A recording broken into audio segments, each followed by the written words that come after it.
Hello again, everybody, and welcome back to the channel. Thank you so much for joining us again today. Well, we've got another pistol video for you here today, and this is in response to a lot of inquiries we've been getting by email about looking at more .22 long rifle concealed carry handguns. And so with that in mind, we'll be looking at the Walther P22 today. This is the P22Q. Now, this firearm is not new. It's been around for 20 years. But they made some improvements a couple of years to it that has made it a little bit nicer and a little more comfortable. And it's been very popular, the P22 overall, with .22 enthusiasts and, of course, with Walther enthusiasts. So, of course, the question we'll have is looking at the features and how this thing shoots. Is this a good option for concealed carry? And, how does it stack up to maybe some other options in the same category? Well, we're going to take a look at all that for you in just a minute.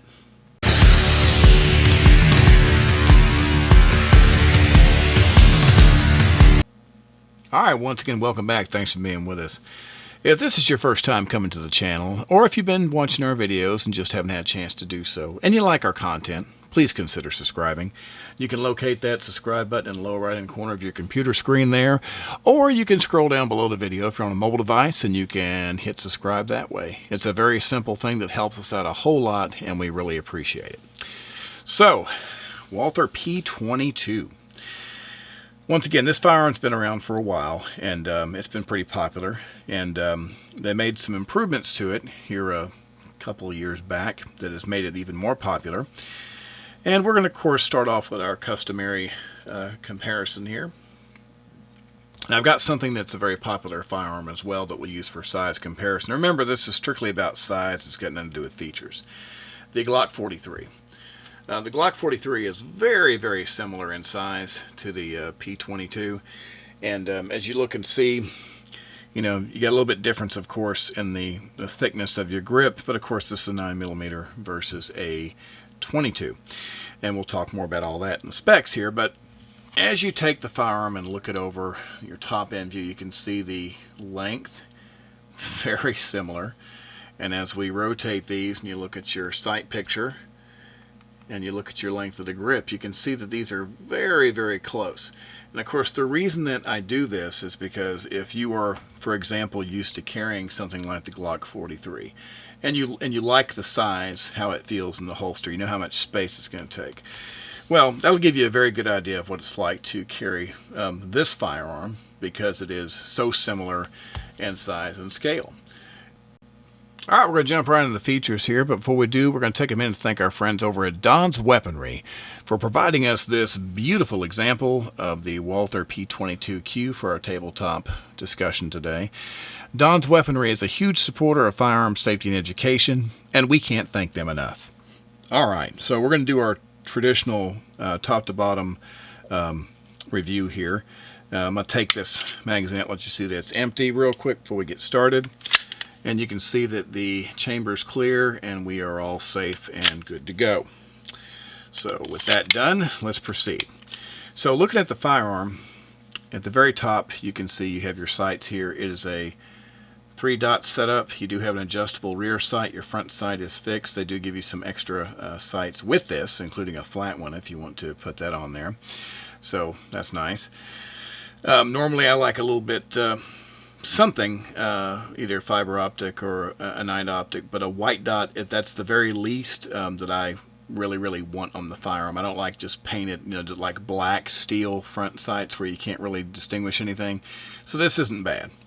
You got some pretty decent serrations here in the slide. You can really get a good grip on that. You do have a manual safety here on the side of the firearm. Now, once again, this is a double action, single action hammer fired pistol, and the trigger pull in double action, we'll talk about more about this with the range, but you do have, Walther says it's an 11-pound trigger pull. I was measuring a little over 10, between 10 and 10 and a half. So that's a lot of trigger pull, but in single action, it's really more around 4 is what I was measuring, and it's not too bad. It's pretty smooth. I'll talk about this more in the range section, but what I want you to see here is when you pull the hammer back and you look, This is a hammer block safety, so when that comes down you can see that engage there, and that is a good way to go. So you've got your slide release mechanism here. It is not ambidextrous, and coming around here you do have a small accessory rail. If you are the type of individual that likes to have a light or a laser on your carry firearm, or if you're going to use this at home, you can certainly put one on there.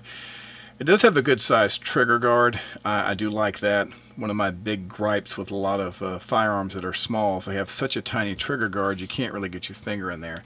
I've got long fingers, and this one actually lets me index the trigger guard and then get in there if I need to without a whole lot of fuss. So good job on that.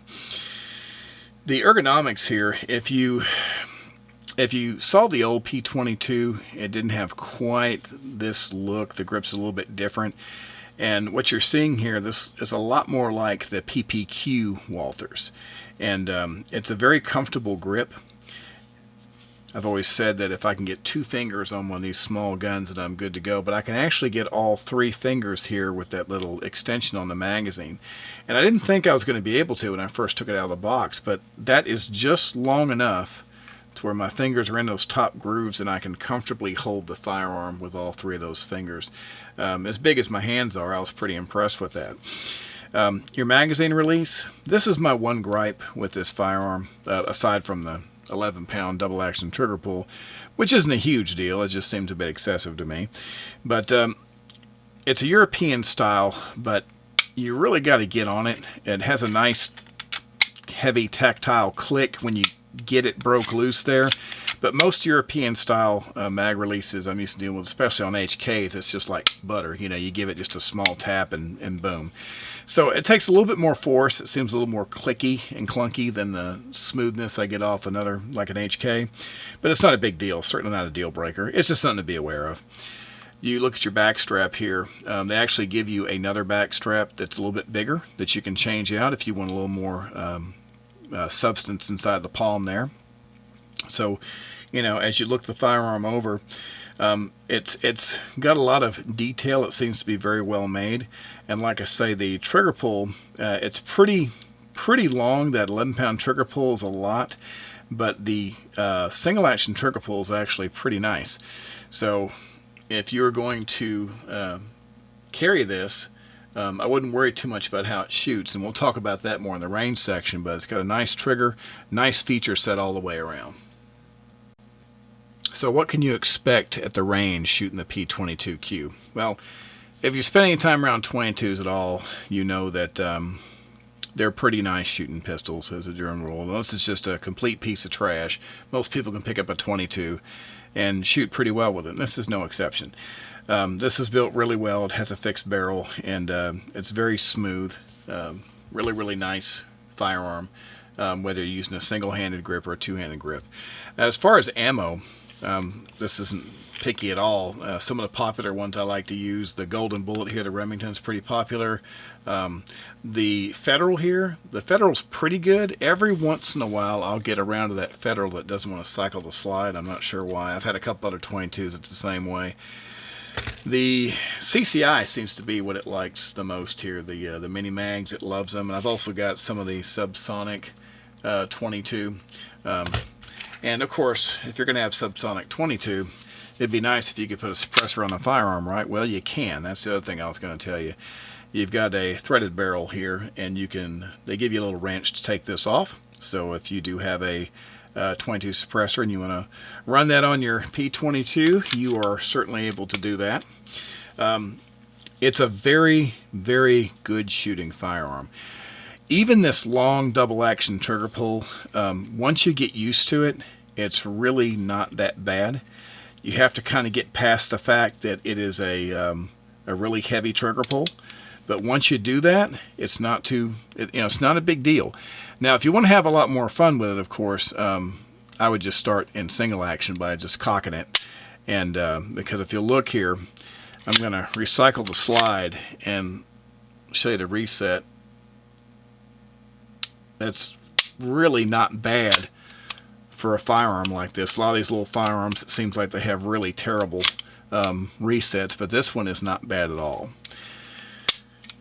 So considering, 22 is cheaper ammunition to practice with, and it's cheaper ammunition to carry, it's a very accurate firearm. There's a lot of positives when it comes to the performance of this firearm, and it seems to be pretty reliable. Other people that I have spoken to that have had these firearms over the years, on the original P22, they talked about some magazine issues, which Walther straightened out with new magazines, but haven't heard anything else that was really bad about the firearm.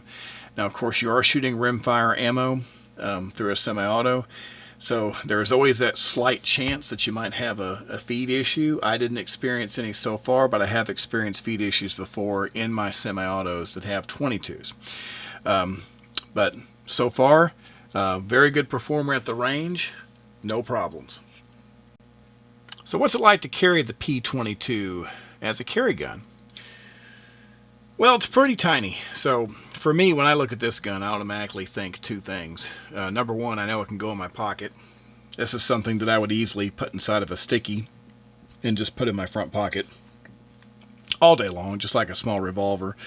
It's a little bit bigger than, say, my most popular pocket guns, but with a DeSantis gun hide with the small paddle, or something like a sticky, something that just covers it basically to keep a good orientation in the pocket, I think it'd be real comfortable. Now, I went ahead and decided to go for just a good old-fashioned inside the waistband leather option as well. So I have plenty of DeSantis holsters, and I found one that I really like that's comfortable with it too. I really like this style of DeSantis holster. You've got the two snaps here, you can go on the belt, and this thing fits comfortably inside. It does have the little piece here that comes up high that keeps the firearm off your body, and it's very light. So when you're carrying this in leather holster inside the waistband, it doesn't really feel like you're carrying a whole lot. It's not really that irritating. Like I say, the top of the grip right here, you get a little bit of that on the inside, but it's very smooth right here on the end where it's going to be touching you. So I had no issues at all. Now, there's tons of little holster options like this that'll work, and you might want something with some hard retention. If you do, obviously, do what you're most comfortable with. But for something like this, I'm perfectly fine with just a good solid leather holster, or maybe a sticky in the pocket. As light as the firearm is, you're not really gonna, I don't think you're gonna have an issue with how you carry it one way or the other. If it's on the belt, you're not going to feel the weight. If it's in your pocket, you're not really going to feel much either. So it's a very comfortable firearm to carry. And of course, it's always a good option to put in a purse or to put in a briefcase. A lot of people, they think concealed carry is always got to be on the body, but that's not necessarily true. You can take something like this and you can have it where you can get to it, either in a locked case or inside a bag or something of that nature. So it's a very good, very comfortable option, very lightweight. Overall impressions of the Walther P22Q, and is it the best option? Well, I think that the Walther P22 is it's made really well. I mean, if you've got any experience with Walther firearms, there's a lot of guns that they make just really, really well, and there's some they've made for a long time, like this one. This is popular for that reason, because it's been around for a long time, and it does a good job. So it's a size that's easy for me to conceal. It's a firearm that shoots pretty accurately. The one question that does come up, and this is the one that I asked myself too, is this my best option for carrying 22? If I'm going to carry 22, is this the way to do it as far as a defensive weapon? Well, for me, and this won't be a popular response, but just hear me out. For me, the answer is no. That's not my ideal method of carrying 22. And let me tell you why.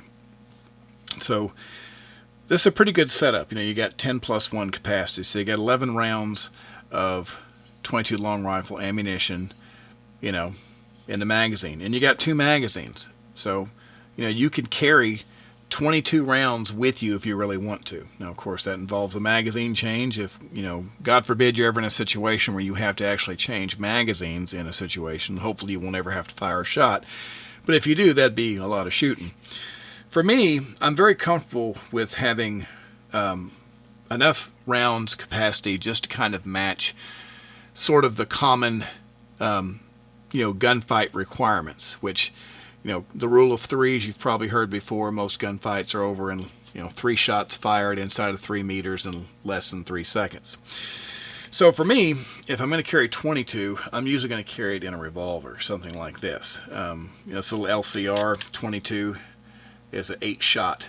So I have, 3 fewer shots than you do with a loaded magazine in one in the chamber. But if I can't resolve whatever situation I'm in with 8 shots, then I'm probably in a pretty bad situation anyway that I'm not going to like the outcome of. And I'm not saying that you shouldn't carry this.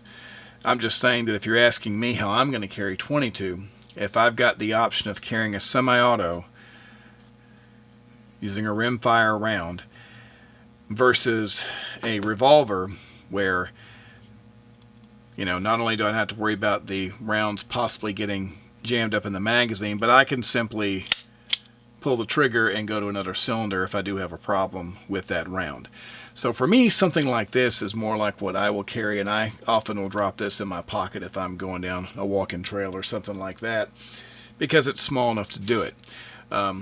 But this is a great option for people who want a semi-auto and they want Walther quality and they want the reliability of the P22. And you may like it just for target shooting, put a suppressor on it and have some fun with it. So it's a great little gun. So I can't say anything bad about it, but for me, I would definitely prefer a revolver where I take away that one question mark, which is rimfire and a semi-auto. So overall, good handgun. And I think that's going to do it. So we appreciate you being with us as always. Of course, we'll be back soon with another video for you. So until that time, everyone be safe and have a great day. Thank you.